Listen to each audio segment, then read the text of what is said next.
ఈరోజు ఒక పేపర్లో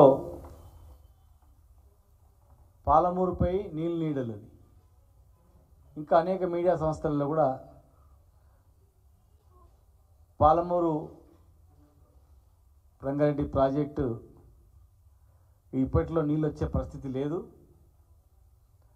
కేంద్రం నుంచి అనుమతులు రావట్లేదు, సిడబ్ల్యూసి నుంచి కూడా ప్రాజెక్టు ముందుకు పోవడానికి అనుమతులు ఇవ్వట్లేదు, డిపిఆర్ వాపసు వచ్చింది అని చెప్పి కూడా మనం చూస్తూ ఉన్నాం. ఈ రాష్ట్ర ప్రభుత్వం ముఖ్యమంత్రి గారు కూడా మహబూబ్నగర్ జిల్లాని పాలమూరు రంగారెడ్డి జిల్లా ప్రాజెక్టు నీళ్ళు ఇచ్చి తీరుతాం, 12 లక్షల ఎకరాలకు ఖచ్చితంగా నీళ్ళు ఇచ్చి తీరుతామని చెప్పారు. మరి ఈరోజు కట్టిన చెరువు కట్టలు ఉన్నాయి, కట్టిన కట్టలు ఉన్నాయి, తవ్విన కాలువలు ఉన్నాయి, పెట్టిన పంపులు ఉన్నాయి, అన్నీ ఉన్నాయి. 90% పనులు కంప్లీట్ అయి ఉన్నాయి. ఆన్ చేస్తే రిజర్వాయర్ నీళ్ళు నిండి ఉండేటివి, మోటార్లు రెడీ ఉన్నా రిజర్వాయర్లు నింపట్లేదు. కేంద్రం నుంచి అనుమతులు కూడా తీసుకురావడంలో ప్రయత్నం కూడా లేదు. ప్రయత్నం మొత్తం కూడా కేసులు, జైలు, డైవర్షన్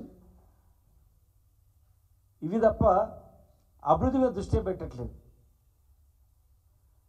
రెడీమేడ్గా 90% కంప్లీట్ అయినటువంటివి కాలువలు, తవ్విన కాలువలు ఉన్నాయి, కట్టిన కట్టలు ఉన్నాయి, పెట్టిన మోటార్లు ఉన్నాయి. ఆన్ చేసి దుగ్గిపిచ్చి ట్రయల్ కూడా చేయించినాం. అసలు ఏమీ జరుగుతుంది, కేంద్రం నుంచి ఎందుకు అనుమతులు వస్తలేవని కూడా దృష్టి పెట్టట్లేదా, కావాలని చేస్తుందా? పక్కన ప్రభుత్వం ఏమో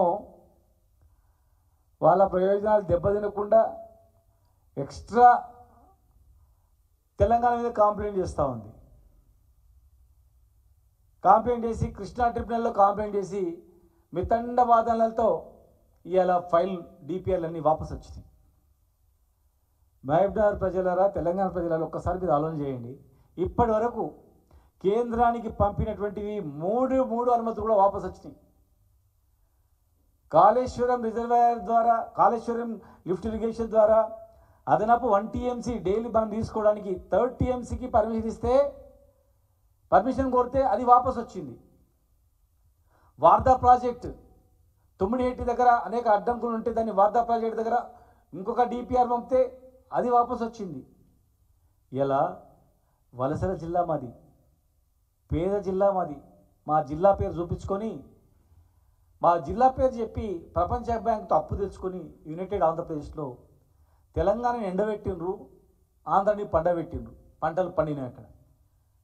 ఇక్కడ నీళ్ళు అక్కడ పోయినాయి, అక్కడ పంటలు పండినాయి, ఇక్కడ తాగడానికి నీళ్ళు కష్టమైంది.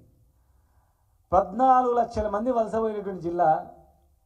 ఇలా తెలంగాణ రాకముందు ఎన్ని పంటలు పండినాయి, ఎన్ని ఎకరాలు పండినాయి, తెలంగాణ వచ్చిన తర్వాత ఎన్ని ఎకరాలు పండినాయి చూడండి, లెక్కలు చూడండి. పెండింగ్ ప్రాజెక్టు, రన్నింగ్ ప్రాజెక్టు చేసినాం.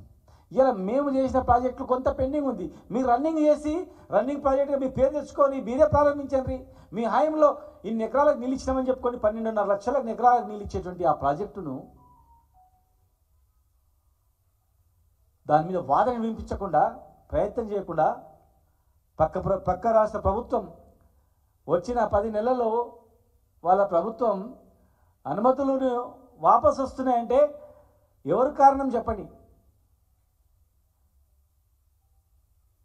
ఈరోజు మేము అడుగుతూ ఉన్నాం, మేము కరెక్ట్ క్లారిటీ ఉంది. మేము వాళ్ళైతే బ్యాక్ పంపించిండ్రో దాన్ని పూర్తిగా అన్నీ ఉంటేనే,